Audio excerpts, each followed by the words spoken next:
Hey, I'm back with another video on NIO, and this time it's going to be about NIO's valuation. So a couple of comments in my YouTube videos have been asking me to either do a new video on the Hefei local government deal, which is about the funding situation with NIO, plus how do I actually value NIO as a investor, as a long-term investment, and what should NIO be worth in terms of valuation and share price. So I put those two topics together and make a video about it, and yeah, stay tuned for the entire video if you want to know how I come up with the valuation, how I kind of think about this as an investment, and also I will share with you the Excel file if you want to use it to use it for your own research and playing around with the numbers. So make sure to stick to the very end to see where you can download it and get it for yourself. As many of you know, NIO has been signing a framework agreement with the local government in a particular province in China, and this has the significance that NIO will get new CNY, so Chinese renminbi funding, over around roughly $1 billion if you convert it.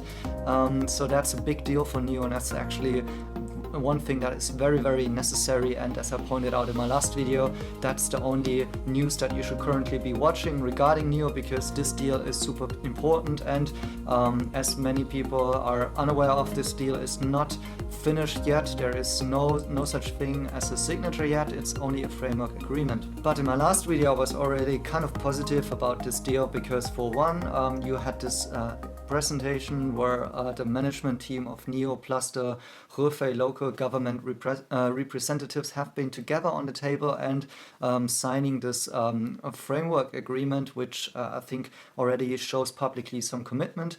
Plus, the last 2 days I saw that NIO is on LinkedIn already starting to hire positions for the Hefei region. So I read this as a sign that these intentions are actually maturing a bit, and that we can really expect some news on this deal by the end of the month, as has been said during the management calls by NIO before.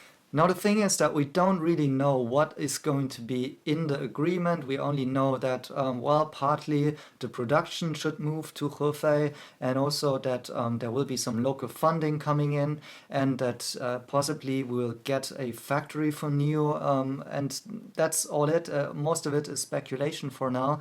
And of course, we also don't know really the terms of this deal. As an investor, this is really what you should be watching. But there are some informations leaking around, particularly in the Chinese internet. And I found this website here, which has been actually publishing long ago some details around this framework agreement. And obviously, I cannot verify if this is true or is not true. This is obviously still, this still has to be announced officially. However, in this article, I found some interesting information regarding the actual investment package and what it could mean for NIO, and in this way also for us as retail investors. So the article is all in Chinese, but what's interesting is there that you find a couple of things about the roadmap of NIO and the Hefei local government. So they're talking about some volumes that should be achieved, and this is also part of the different investment tranches. So because NIO will probably not receive the more than $1 billion in cash just at a goodwill, and they can just go and spend it like they want. No, I don't think it's like that. I think they will have to achieve some certain milestones, and this article is exactly about which kind of milestone has to be achieved during what point in time. Based on this article, I started to make kind of a napkin business case and a start point of a rough calculation for making up the valuation of NIO for the future, in case that this kind of agreement actually materializes. So it's based on what is written in this article. This is obviously subject to change.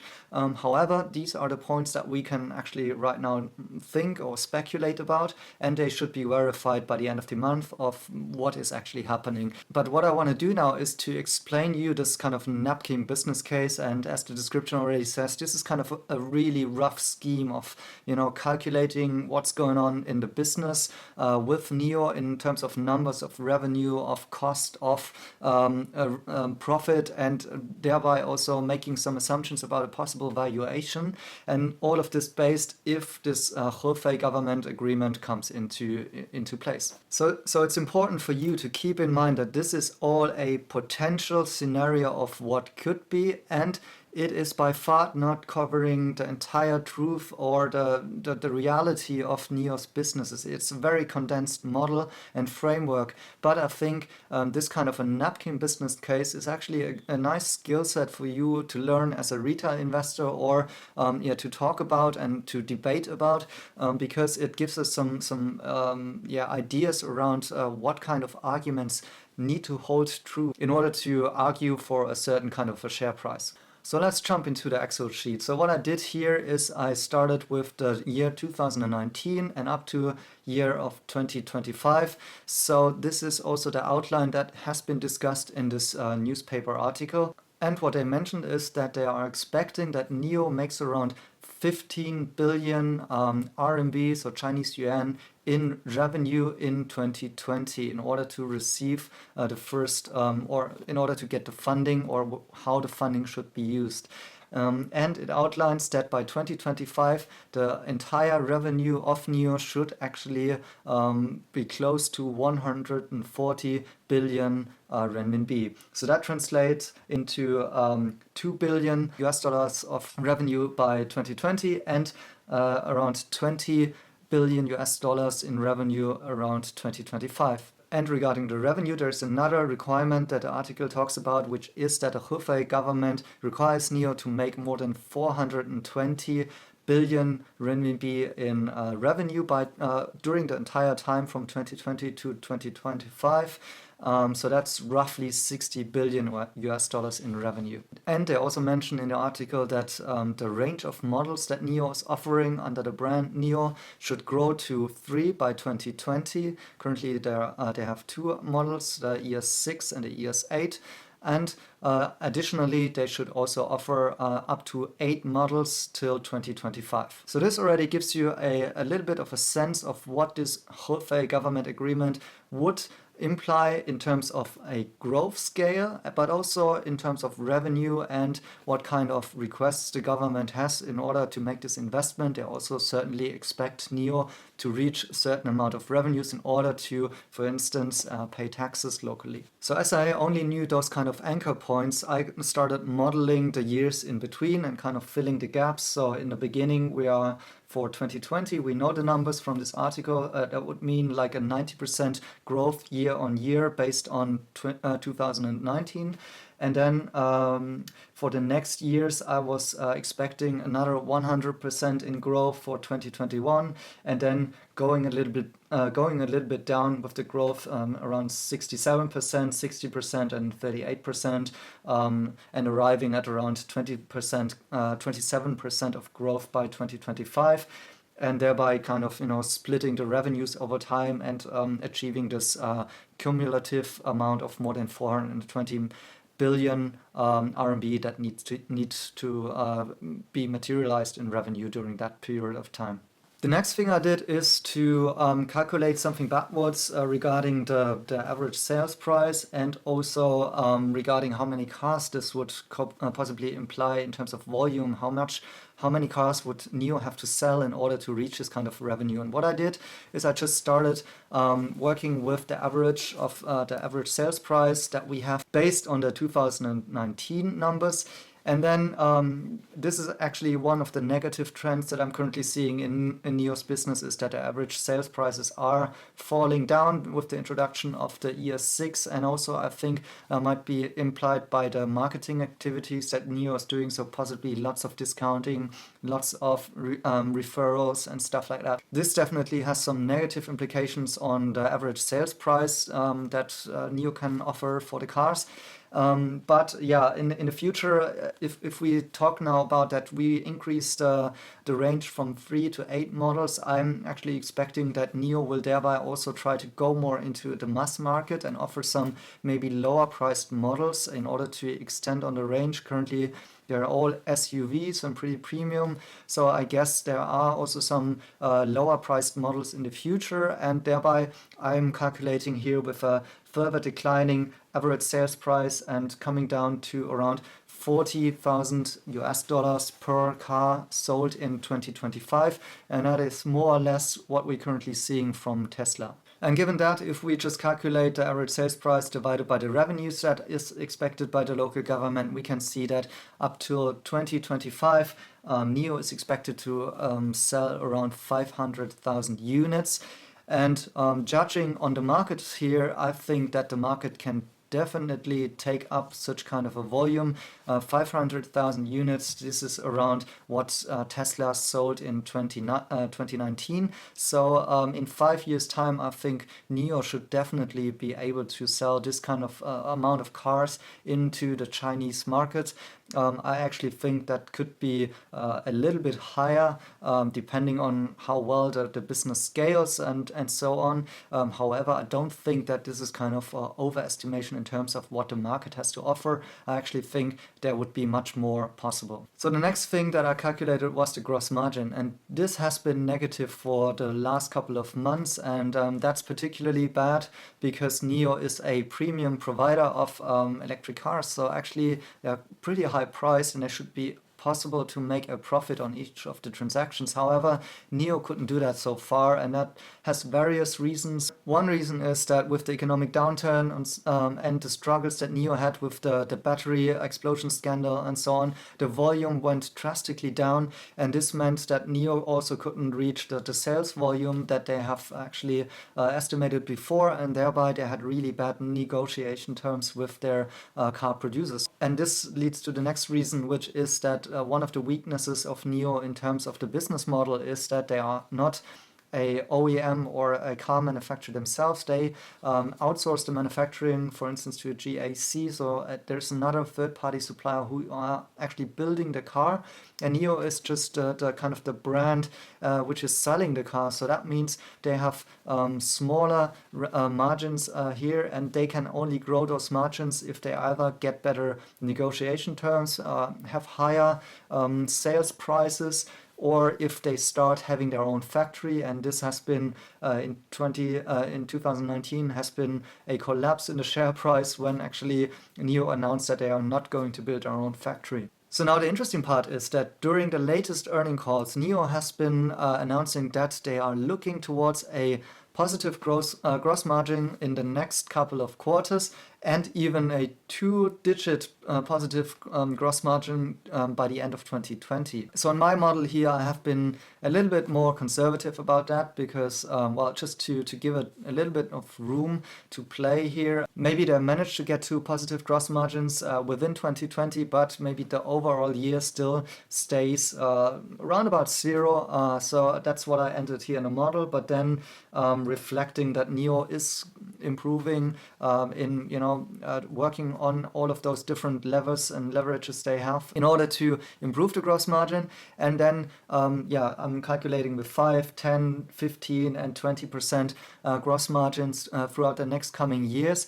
And that is actually based also a little bit on the benchmark of what Tesla is doing. So Tesla is doing between 30 to 50% or even more depending on the model and gross margin. But this is also partly due to what I just explained, that Tesla is building their own cars, so they have the manufacturing vertically integrated. They don't even have suppliers in many parts and aspects of the cars that they're building. And NIO is far behind that, obviously, but of course, there are also ways on how NIO can improve their gross margin. So the gross margin tells you what NIO earns after producing and selling one car, or actually asking somebody to produce and sell this car. And then based on that, obviously, this money should be used in order to pay for the leftover expenses, all the other expenses, for instance, R&D or something like overhead, which is not related to the production of the car. So in the next line, I made some assumptions about NIO's operating margin and the operating profit. And of course, this has been very negative in the past for NIO because NIO has been heavily investing in coming up with this electric mobility platform, the technology, investing in the car, the design, investing in the marketing and sales models, investing a lot in building up the sales infrastructure and so on. But this cost should be coming down, and now obviously because of the financial problems that NIO is facing, they are trying to get as lean as possible in their organization and cutting expenses where they can. So lots of insights has been given by the NIO management during the latest conference call, and that has been quite positive as an outlook. But the fact is that in 2019, NIO burned more than 1 billion, in fact, I think, $1.6 billion alone. And this obviously needs to come down during the next years. The CEO of NIO has stipulated before that NIO might be quicker profitable than Tesla. I'm calculating now in this model with a break even only in the 5th year.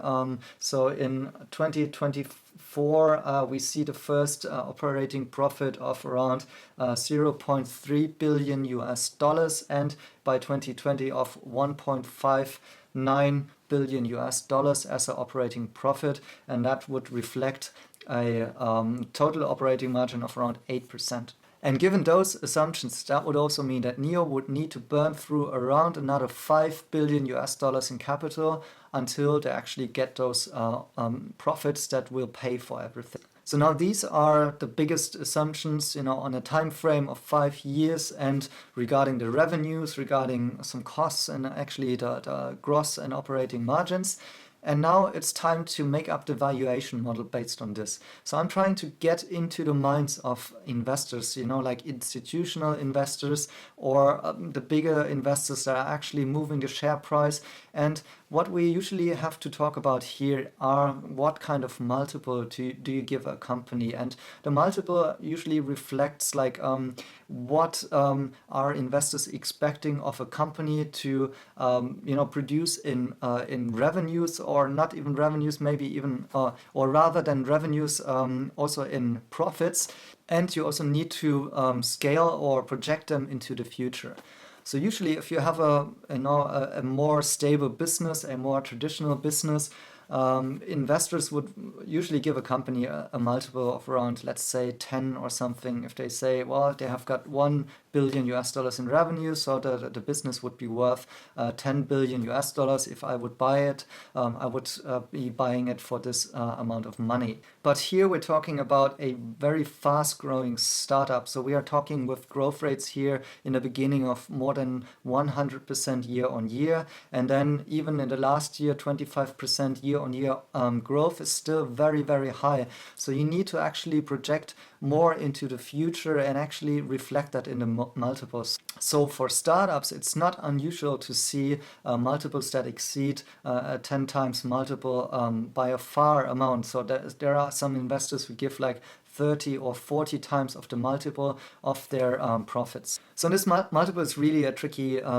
question to answer because it really depends upon the investors, like what kind of value and long-term projections they see in the business. So one point is, as I mentioned, the speed of the growth. Another thing is like what kind of revenues is this company achieving. So for instance, if the gross margin is higher on a product, for instance, a software service and software business, usually your multiple is also much bigger. So in the automotive industry, you have smaller multiples. On average, there might be around 8. But if you, for instance, look at what Tesla is valued at, most of the investors are also reflecting, first of all, of the large and fast growth of that Tesla is currently having.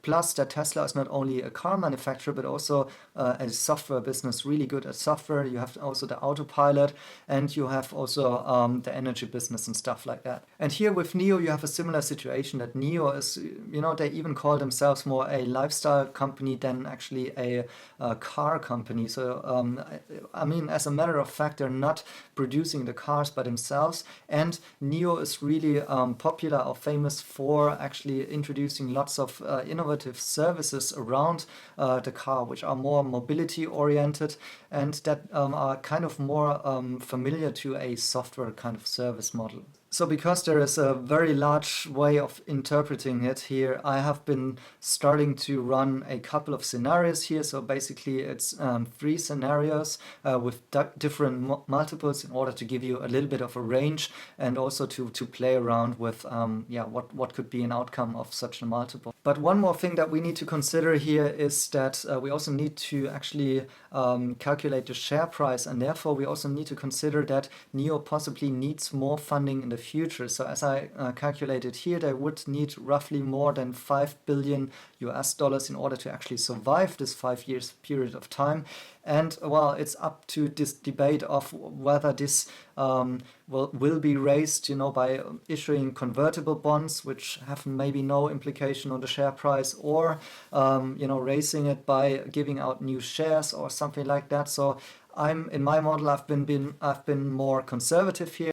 So I've been calculating here with NIO issuing more shares in order to raise cash in an average of a valuation of around $12 billion at which those cash raises are going to be made, and thereby raising up to $5 billion, and thereby also, and that's something you need to consider, you will be diluted as an existing shareholder, so your shares will decrease in value. But that's something very normal, and particularly for smaller startups, even though as an investor you may not want to see that, but to be realistic about your investment, you really have to consider it if you are, want to stay with NIO for long-term investment here. So coming back to the multiples, I've been calculating with the multiples of 30, 15, and 10, so 3 different scenarios, and each of them in the year 2024, 2025. So for those years, I have been multiplying their operating profit with those multiples in order to come up with a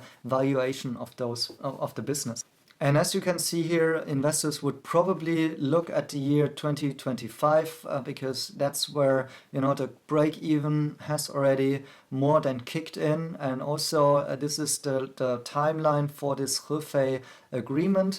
And for instance, judging it by a multiple of 30, we would look at a valuation of around almost $50 billion in valuation, and then calculating it back by the outstanding shares, this would translate into a share price of $33 a share.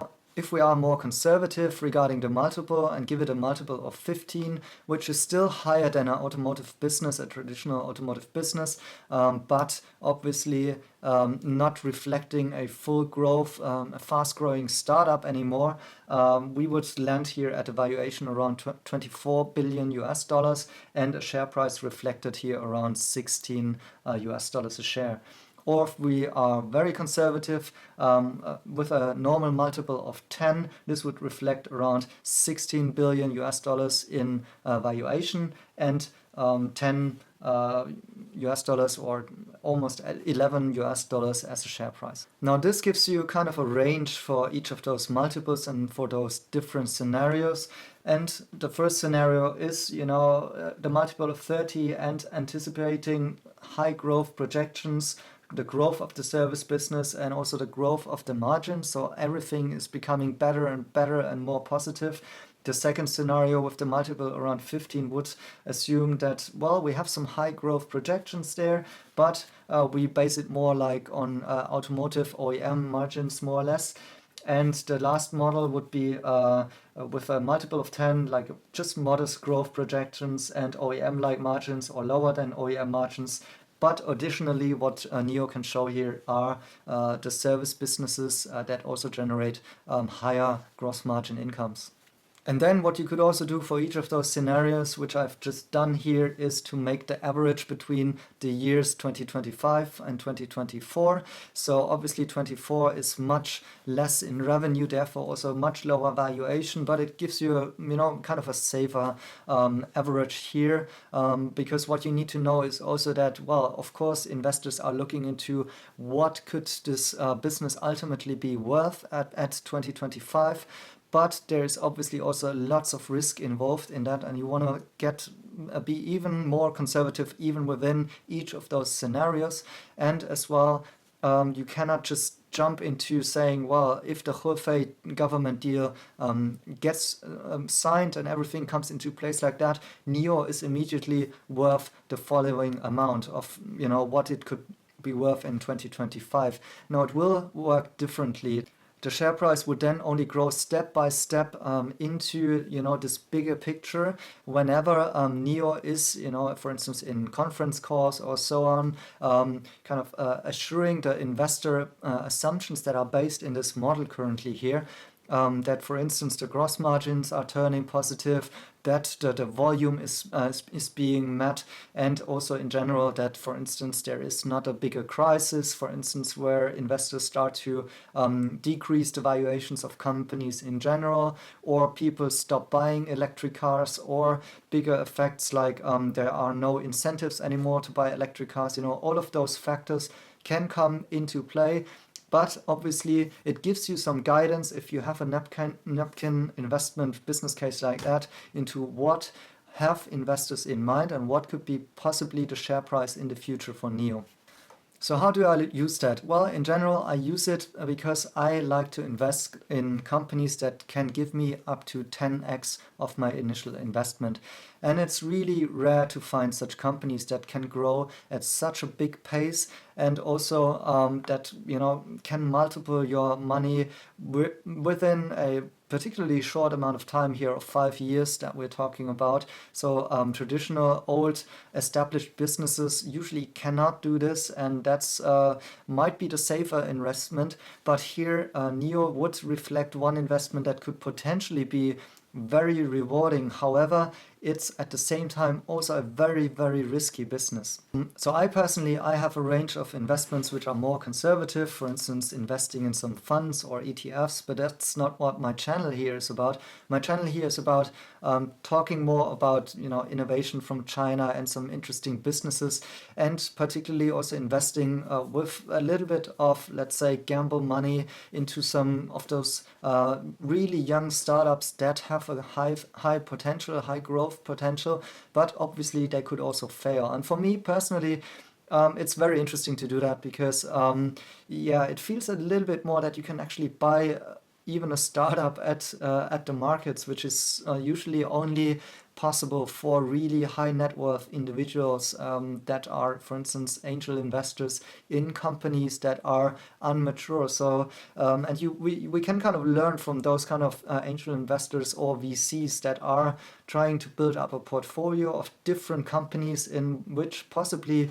9 out of 10 companies are going bust and bankrupt, and there's one big fish which will kind of bail out all of the other failures in a way.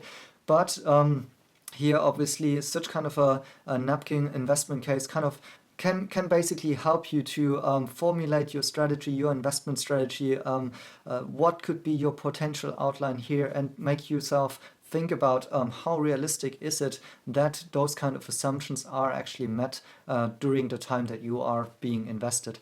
And then also leading to the question, how much money should you personally invest, right? So because here in this case we see that, well, we could get possibly up to 10x of our investment, maybe more realistic is 5x of our investment. But there is also a very high potential that this deal will fall through, or even if this deal comes to life, there are still many, many questions about the margins, about the actual market and adoption, and so on. So what happens if any of those assumptions is not coming into place? Then it obviously will reflect back into your investment, and you will possibly lose some of your money. That will be the outcome. So this means for such kind of risky companies that give you a very high risk reward, you should invest only what you can actually afford to lose, and thereby making sure that you can maybe participate in such kind of a company. This can also be a very rewarding experience, even though you may not end up in a profit, but the learnings that you gather from such kind of investment, at least speaking for myself, are really, really interesting and rewarding. And on the other hand, if you put in too much money, this is not something that you should do. You should rather first make sure that you do some conservative investments on the side that give you maybe 4 to 10% annual returns. So that's not too much, but it's also really nice then if you see it in the context of the compounding effect. So over the years, this will grow into a very nice investment. However, such smaller investments here, like in NIO, can help you to also, if it works out, to make a very big amount of your a big return and a big amount of money that you can later use on to go into more conservative investments. So yeah, I'm not telling you what NIO is going to be worth. I just tell you my own personal thinking, and you can use this Excel sheet if you like to kind of play around with those numbers. Maybe you have a different opinion, so you can download it and you can just play around with it, and maybe you come up with a different opinion and also a different risk portfolio, or you think basically that it's in the end not worth investing in NIO, and that's yeah, your own decision to do. If you are interested in playing around with this Excel, just please go to our website. I'm showing it here how it looks like, so you just go there, sign up, and you will find the latest post will be about this video and the Excel sheet that you can download there, and you can use it for yourself, and you can also give it to anybody else, we don't mind.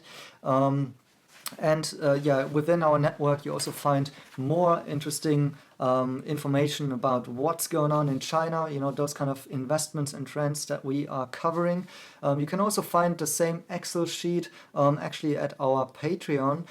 And patreon.com is a way of helping content creators to get funded for the work that they are doing. So if you think this Excel sheet is really valuable for you, or if you like the work that we are doing, it would be really awesome if you support us on Patreon with a small donation. That's really awesome because we obviously are spending a lot of time besides our day jobs in delivering this kind of information. And speaking of Patreon, I'm super excited that I just found out that we finally got our first Patreon supporter. So thank you, Anna. You gave us the first contribution on Patreon. I'm so happy. I didn't know that this would happen so fast. And I think Miriam is also super happy and excited about this. And you really help us to, you know, make this channel a opportunity to educate more people about what's going on in China. And so please help us on Patreon, like it on YouTube, subscribe to the channel, and possibly share it with your friends on Twitter or somewhere else. And yeah, make this channel bigger with us, and really excited to give you more information next time. I'm planning a video about Tesla, but maybe there is something more new and recent coming up once again about Luckin Coffee or any other Chinese startup that is currently in the news. So stay tuned for that, and see you very soon. Thank you so much for watching. Bye.